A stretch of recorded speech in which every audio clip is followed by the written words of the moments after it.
let's jump in. Exactly. Diving in. We're going to go way further back than our Sherlockian time window because there are only really a handful of reported instances of using entomology and as a forensic tool in early scholarly works. And as an aside, we have not forgotten to discuss Sherlock. Unfortunately, the only real mention of entomology in the stories, as far as I can remember and find online, because I had to Google it because I thought surely I am missing something. No, it's Stapleton the naturalist, the bad guy in The Hound of the Baskervilles. Otherwise, ACD doesn't seem to have been overly interested in using insects as indicators of time since death or anything else to do with murder. So he's all we've got. The guy chasing butterflies through the fields. So we talked, not at length, but it was definitely discussed in one of our previous episodes on the washing away of wrongs from 13th century Chinese investigator Shang Shi. There was a stabbing, the sickles had to be laid out, the blowflies came. Remember all that? Oh, yeah. Yeah. That was one of the earliest recorded uses of forensic entomology in the world. It would be another 800 years before the next Chinese book on forensic entomology was published. However, the fact that insects, and flies in particular, are closely linked with death, or to be more specific, decomposing bodies, is nothing new. Sorry, it's not something new, it's nothing new. There are artistic representations of maggots on bodies dating back at least as early as the 15th century, but honestly, probably even earlier than that. These artworks depict the masses of insects as they reduce a body to the point of skeletonization. One of the earliest recorded studies in the field of entomology was performed by Francesco Redi in 1668. In his experiment, he disproved the theory of spontaneous generation. And as you might be able to surmise by its name, the theory of spontaneous generation was that living things could arise of their own accord, spontaneously, if you will, from non-living things. And in this case, the idea was that maggots would appear spontaneously on decaying flesh. Redi's experiments with covered and uncovered meat showed that it was, in fact, flies laying eggs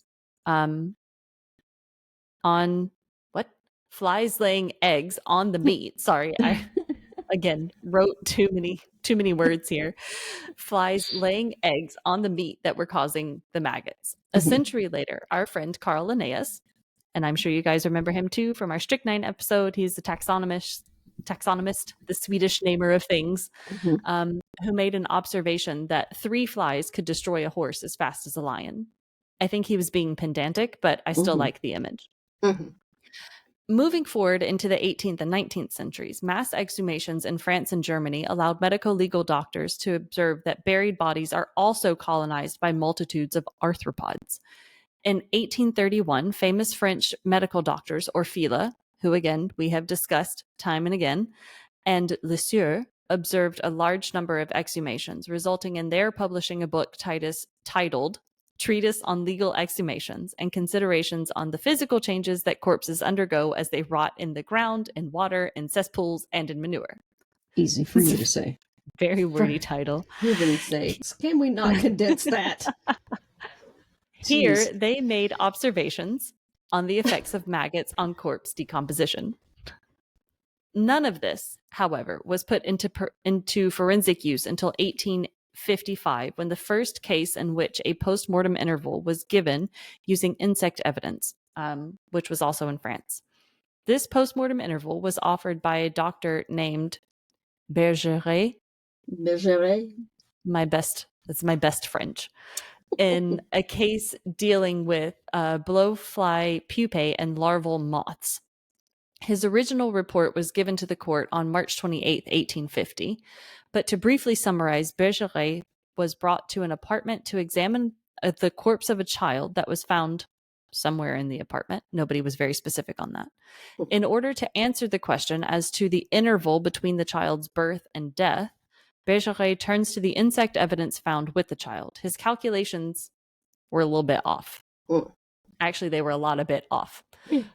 Because he assumed that the female insects were laying eggs in the summer, which were then turning into pupae the following spring and then hatching in the summer, meaning it was taking a full year to go from egg to pupa to adult. Good grief. But even though he was off in his calculations, I do think that this is an important turning point in the history of forensic entomology, because up to this point, there's just been this sort of general connection of insects with death. But now we are seeing someone start to take this well-known duo a step further.